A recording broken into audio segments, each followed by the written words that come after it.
Hi everyone, I'm Sana Aramlu, and I want to present my work during the internship, which was over anomaly detection bootcamp. I was an applied machine learning intern, and I worked on anomaly detection bootcamp. So let's first start by saying what is the anomaly detection. So anomaly detection is the process of identifying the samples that differ in some respect from the training data.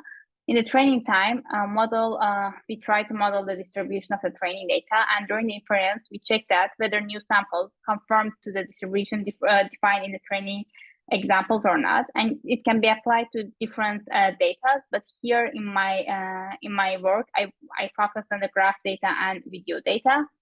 So let's first start by the graph data. For the graph data, I use the DGraphFin dataset, which is a large-scale graph dataset sourced from real-world finance scenarios. These datasets come, the raw data and the raw information of these datasets come from a Chinese money borrowing platform, which when a user signs up for this platform, provide their personal information, and we use users as a node of this graph, and we extract the 17-dimensional feature vector using their personal information.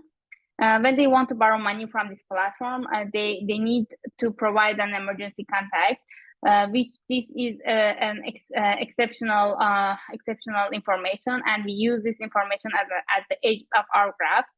And anomalous users in this datasets are individuals who exhibit overdue behaviors, and for example, they indicate a failure to fill their financial obligations on time. So although this dataset is a graph dataset, it can be easily converted to tabular dataset by using only the node features.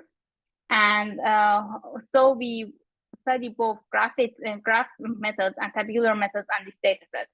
On the other hand, we also want to study effective of supervision and the final performance, and thus we also study the unsupervised version and supervised version of these methods, and we study the state-of-the-art methods in 4 different categories. And finally, as labeling anomalies is costly and time-consuming, we're gonna conduct experiments on different ratio of labeled anomalies, meaning that, for example, if there is 10% we won't have a 10% of labeled anomalies, which means that we only have access to the 10% of the anomalies, and rest of 90% assumes that all of them are normal data. So let's start with first tabular methods that we studied in this reference implementation. For the unsupervised methods, we studied IForest, which detects anomalies based on the theory that animals are the data points that are few and different. So they are more susceptible to isolation than normal data. The other method that we study is CBLOF, which assumes that anomalies are located in sparse regions and are far away from the dense clusters, and use these cluster-based scores to detect them. For supervised methods, we use DeepSAD, which is a deep one-class method, and minimize the encapsulating hypersphere around the normal data. We also study GCN models such as MLT and transformers to study how normal classification methods perform on anomaly detection tasks. And finally, we use XGBoost, which is an optimized distributed gradient boosting method.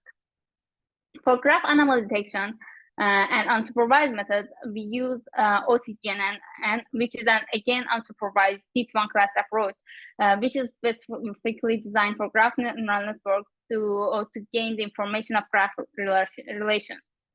We also studied DONE and AdONE, which are both reconstruction-based anomaly detection methods, and uses 2 parallel autoencoders for the graph structure and node attributes.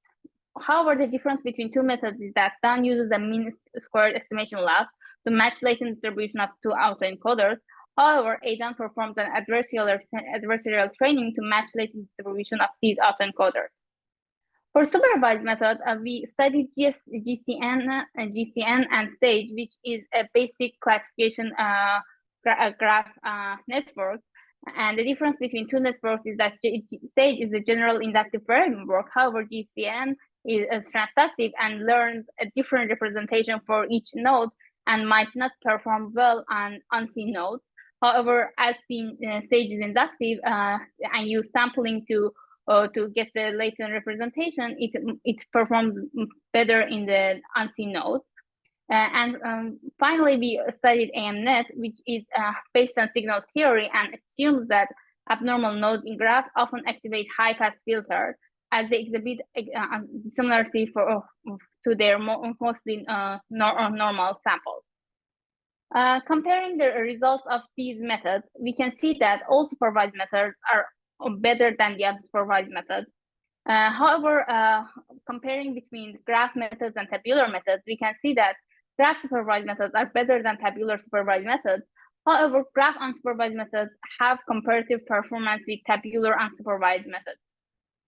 Getting into more details of the results, we can say that IForest outperformed CBLOF in case of the unsupervised tabular methods, and XGBoost is the best performing supervised tabular method and has the most consistent performance across different ratio of labeled anomalies, and has also the shortest training time.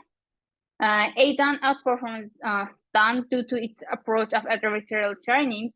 However, OCGNN has comparative results with AdONE.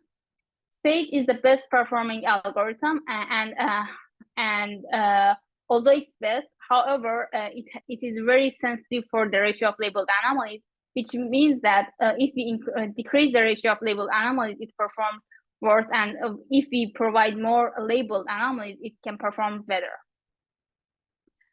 For the video anomaly detection, we studied UCSD pedestrian dataset, which is collected using a stationary camera placed in an elevated position and provides an overview of a pedestrian walkways. Anomaly frames are the presence of non-pedestrian entities or any unusual patterns in pedestrian motions. And it contains 60 normal training video samples and 12 testing video samples. For video anomaly detection, we can do it on various levels, which here we're gonna focus on the frame level anomaly detection. And based on the behavior of the dataset, reconstruction-based anomaly detection are the most suitable approach because they are trained on normal data to learn the reconstruction and test on the anomaly data and assign the score based on this reconstruction quality. However, as they designed to suppress the generalizability of the anomalies, they might fail to accurately reconstruct diverse normal data. And here you can see the table of different reconstruction-based frame-level anomaly detection methods, and we will study the best performing one, which is diversity measurable anomaly detection. This method is a reconstruction-based method and trains an autoencoder-based model to reconstruct normal samples.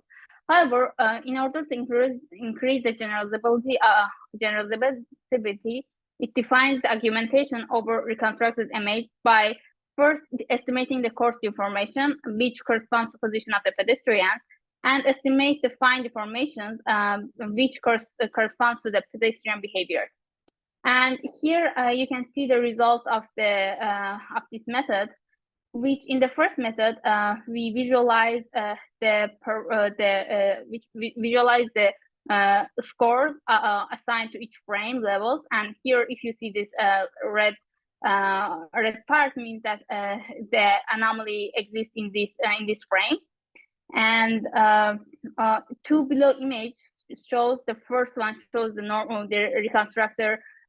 reconstructed image autoencoder, and second image shows after applying the generalizability module, and you can see that how much the reconstructed image and the deformations correction affected the final performance.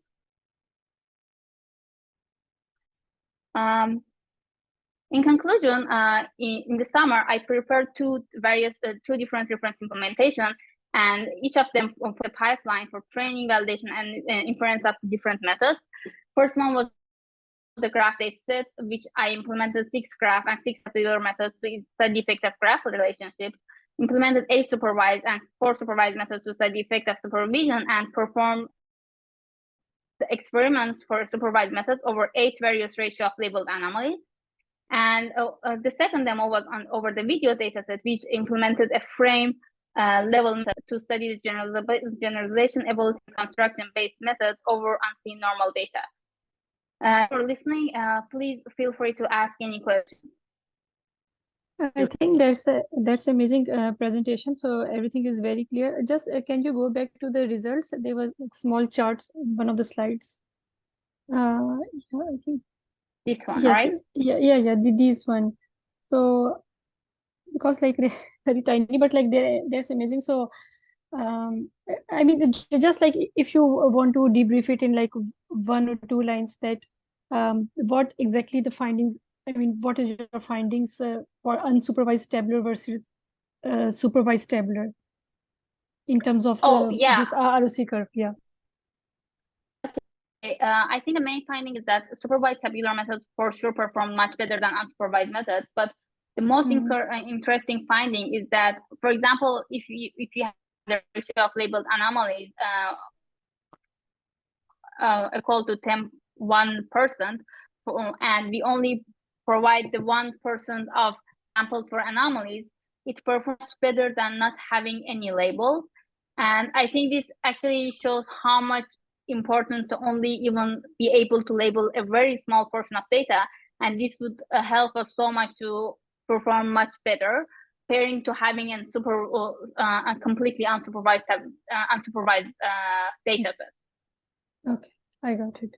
Yeah, that's very excellent. Thank you very much. Yeah, you're welcome.